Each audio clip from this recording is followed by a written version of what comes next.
Hi everyone, it's Rachel, and in this video I'm going to be showing you how to make a little ice cream cat or popsicle cat using polymer clay. So let's get started. Begin by taking the colour that you would like your popsicle to be. It can really be any colour depending on what look you're going for, but the colour I'm using is this really pretty lilac. Begin by shaping it into the popsicle by flattening the clay down on your work surface and then using a blade or another one of your tools to straighten up the bottom and the two sides while also leaving the top nice and rounded. Next, we're going to create a popsicle stick by rolling a piece of tan or ecru coloured clay on your work surface and then flattening this down. Use a needle tool to gently scrape the clay and give it some texture, and make sure to do this on both sides as well.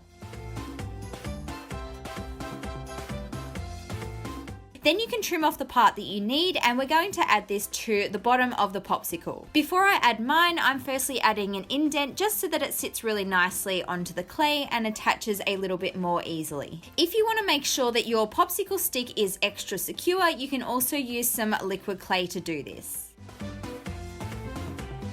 Now to make the popsicle look a little bit more like a popsicle, use your needle tool to create two indents side by side, and you can also do this on the back of the charm as well. I've also decided to add some little bite marks into my ice cream to make it look like the cat has began eating it. So I used a cookie cutter to neatly cut away two pieces, and then I'm attaching on and flattening down a white piece of polymer clay to resemble the ice cream in the center of the popsicle. Next, I'm going to be adding some drips. So here I've got some Sculpey Bacon Bond as well as a pink chalk pastel, and I'm just scraping some of the powder into the liquid clay and mixing this around so that the color is all even. Once I'm happy with the color, I then spread this onto the front of my popsicle, and I tried to give it like a little bit of a dripping effect. This part of the design is completely optional and up to you, but I do think it adds a really nice detail.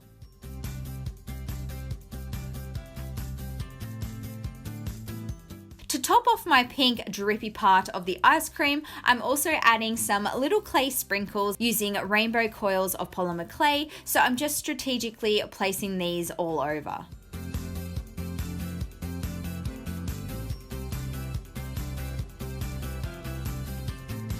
At this point, I went ahead and added an eye pin to make it into a charm, and I actually baked my little ice cream in the oven just for 5 minutes to harden it slightly, and that way it's much easier when I'm trying to attach on the cat and I don't have pink liquid clay going all over my fingers and ruining the design. So now we're moving on to making the actual cat. Mine is going to be a white cat like I usually do, and here you can see I'm just making the ears and positioning them onto the head, which is a round or oval ball of clay. Once I blended on the ears to make them secure, I then moved on to making the face, and I'm using dark brown clay for this. I wanted the expression of my cat to look super happy while it's clinging for dear life onto its little ice cream, so these are the style of eyes that I've gone for, and then of course I also attached on the other facial features like a mouth, nose, as well as some whiskers on either side of the face.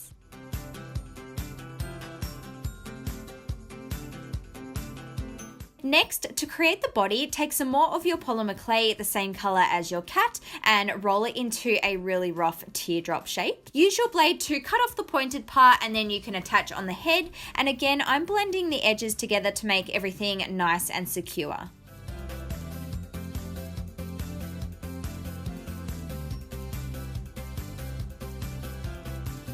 I'm then taking some more of my Sculpey Bacon Bond liquid clay, and I'm using this to attach the raw clay onto the baked clay.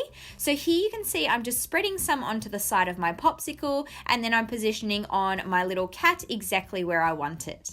We then want to make some legs for our cat, so prepare some balls of clay and roll each of these into a teardrop shape. Again, you'll want to apply a little bit more liquid clay to help attach the raw clay onto the baked clay, which you can see I'm doing here. So I just did exactly the same on the front and the back of the design.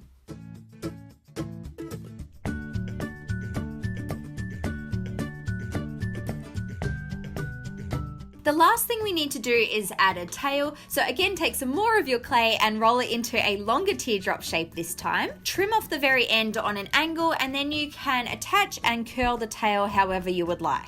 It's now time to bake our charm in the oven for a final time according to your package's instructions, and then after baking you can use some super glue to secure the eye pin and also add a coat of glaze if you would like to make your charm nice and shiny. So here is what my finished ice cream popsicle cat looks like. I really love this design and how summery and cheerful it looks. If you enjoyed this tutorial and found it helpful, please don't forget to give this video a big thumbs up and also subscribe to my channel for lots more crafty videos, and I will see you next time. Bye guys!